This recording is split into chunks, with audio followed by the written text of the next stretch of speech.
So my objective is to suppress incorrect verb tense usage. Student will label regular, past, present, and future tense verbs when given a sentence and a picture with 80% accuracy and minimal verbal cueing.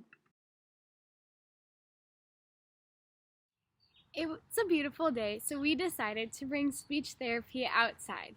Today, we are going to play a game that practices our verb tense. So first, Amanda will read one of her target cards and determine past, present, or future tense. Then Luke will do the same. Amanda, you're first. The boy will stir the batter. Future. Make a mistake. The treehouse has been built. Future. Think about that one. The treehouse has been built. Past. Yep, there you go. The boy is reading. Present. The sun is rising. Present. You're right. The bear is going to sleep. Future. I am going to buy a puppy. Future. I am wearing my dinosaur costume. Present. It is raining today. Future. Think about that one. It is raining today. Today. Present. The boy has picked some apples. Pass. The chef baked some cookies. Past. I won the race. Past. The koala will eat gum leaves. Future. Good job. To use this material, the clinician could print one or multiple game cards for the students to use. That way, this material can be used in a one-on-one setting, or it can be used in a group setting with multiple students. How the game works is there are 30 different cards that have different target verbs on them. So the students would take turns and pick up their card. So this one says, the fish blew bubbles. They would look at the picture and the underlined target verb to decide if it's past, present, or future tense. They would then take their game card and label the correct verb tense. Another example would be, the boy is reading. By looking at the picture and looking at the underlined word, the student would then determine the boy is reading would be a present tense verb. This interactive game will allow the students, and the clinician to play a game where he or she has to label the correct verb tense. It allows the student and the clinician to interact with each other in a fun manner. The client has to read the sentence with the correct verb tense, then decide if it's past, present, or future tense. This same material could be used in a variety of different ways. Having a student label if a verb is past, present, or future tense would be at the lower end of the treatment hierarchy. What the clinician could do moving forward would be have the student read the card with the verb in the correct tense. Moving up again, the clinician could read, the boy will eat his lunch, and then ask the student, can you produce a sentence with the word eat in the correct verb tense? So the client could say something back like, we will eat lunch at noon.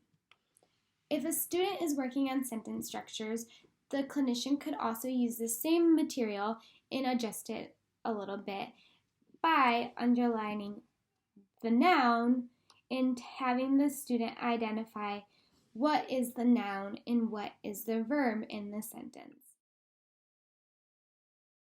This material came from Teachers Pay Teachers. When looking for materials to use, I found a whole bunch of different worksheets and games that could be used for targeting verb tenses with the client.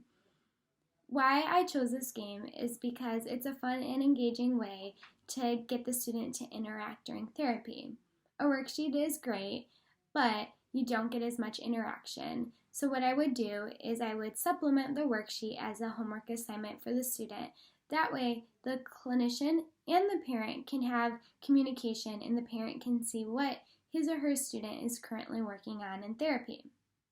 What I also loved about Teachers Pay Teachers is they had each verb tense broken down, and you could get printouts of definitions or describing what it means for something to be in a past tense, what something means if it's in the present tense or in the future tense. What sounds do you add to the end of words, what's in the beginning, and different indications on how you would label it. Teachers Pay Teachers is a great website that any professional could easily get lost on. The materials are never ending. They're typically bright, fun, and very engaging for not only the clinician, but the client too. There's materials on Teachers Pay Teachers that you do have to pay a small cost for, or there's abundance of free materials on there too. Something that I would change about this material is that there are only 30 different target cards. When we use only 30 targets, the student may start to memorize what the verb is and what tense it is, which would then skew the results and skew the data. So as a clinician, we may think that the student is mastering this skill when really he or she is only memorizing the target verbs. It would be very easy as a clinician to make more, but just how this material comes, I would say having more target cards would be important and make this material a little bit better. This therapy material could be readapted as a take-home assignment by changing the structure from a game into more of a worksheet type. So the clinician could have the same sentences with the verbs underlined, and the student would have to read it and then label past, present, or future. For example, the boy will eat his lunch. The student would then have to circle if it's past, present, or future tense. To make this one step harder, the client could then write his or her own sentence using the same target verb.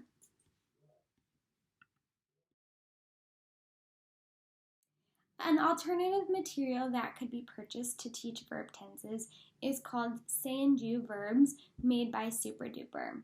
This material is $54.95. What it is they have 60 different bingo cards where the student would have to determine if it's past, present, or future. There are 240 calling cards where the clinician would read to the student to figure out the correct space to fill. The cards include examples like, today I washed the dishes. Yesterday I washed the dishes. Another example would be, today we ride bikes. Yesterday we rode bikes. The only downfall to using this material is that all of the cards use today and yesterday. So this does not produce generalization because the student will rely on today is present tense and yesterday is past tense versus the numerous different options. The first speech blog that I chose to review is called Honeycomb Speech Therapy. The goal is to bring real-life, meaningful tasks into therapy along with evidence-based ideas in a way that's efficient and does not require an extensive amount of planning for the therapist. The name of honeycomb speech therapy actually comes from a proverb that states, "Gracious words are a honeycomb, sweet to the soul and healing to the bones." And the creator of honeycomb speech therapy says that as speech therapists, we not only touch people's souls, but also their body, which I think is a really cool meaning behind the name of it. This blog focuses on patient-centered care and functional approaches for those with neurogenic disorders, such as strokes, brain injuries, dementia, and working with patients in an acute care, inpatient rehab, outpatient, schools, in the homes or in a community setting. I would recommend this resource for other professionals, but not necessarily a family or parents, because the website is more driven with knowledge that a professional has. There's a lot of different resources and assessments on there for us as professionals to use when working with patients with different neurogenic disorders, and there's not as much information that would be appealing to a family. The second one that I chose to review is called Speechy Musings. This is a very engaging and fun website or blog that I actually follow my own. So the website is very easy to navigate on your own, and I would recommend this for both parents and professionals because the resources are unlimited. The great thing about this, and with recommending to parents, is that she provides videos that would allow the parents to see how we as professionals work with students. It also allows the parents to access materials on their own so that they could use for homework or different things. Although the creator of Speechy Musings is a pediatric speech pathologist, her blog focuses on all areas of working with children, which I think is really cool because you can find information for working with peds or working with students who may have an AAC device or childhood apraxia. The list goes on and on. This website is great for professionals because our favorite thing, she provides a goal bank for working with students who may be on an IEP or just assistance for writing goals. The goal bank is super easy to navigate because the target behavior is bolded with example goals located under it. She has her Teachers Pay Teachers account linked to the blog, so there's easy access to see what she's working on and what the latest and greatest is. Another thing I really liked about her blog is she focuses a lot on our professional jobs and approaches and evidence-based materials, but she also has information that what she's up to, the SLP summer bucket list, what she's reading or what's on her to-do list, and it gives us as a professional to take a step away from the materials in evidence-based practice to see what other professionals are doing or reading or up to, which I think is awesome because sometimes we can get so invested in our clients and materials and not take time for ourselves. I found Speechy Musings actually one day browsing Instagram, and I was drawn to it by a quote that she had posted, which with the end of the semester I think we can all take something away from. The quote is, "I bet you're rocking it right now. It might not feel like it. It never does when you're in the thick of things, but you are." Thanks for watching.